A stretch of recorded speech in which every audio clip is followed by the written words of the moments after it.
அப்போ நம்ம வந்து விமானத்தில் போகிறோன்னு வைங்க, விமானத்தில் போனோம்னா என்ன செய்வாங்கன்னா, விமானத்து வாசல்ல இருந்து வரக்கூடிய ஆளுங்க கும்பிட்டு போடுவாங்க. யார்?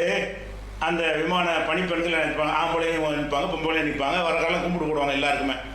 இவன் அதை பார்த்துக்க மாட்டான் போல இருக்கு. நான் விமானத்தில் ஏறினேன், எப்படித்தான் என்னை கண்டுபிடிச்சா தெரியவில்லை, எனக்கு கும்பிட்டு போட்டாங்க. எவ்வளோ விவரமானாலும் பார்த்தீங்களா?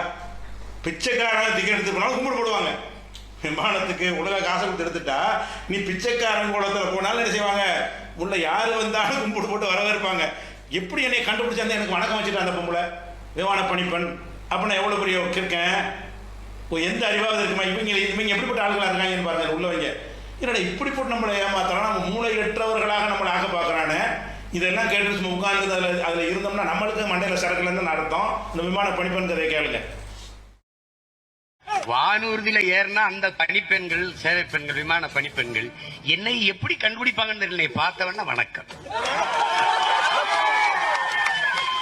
அது ஆள் தெரியுது, ஆள் பார்த்து செய்யற வேலை.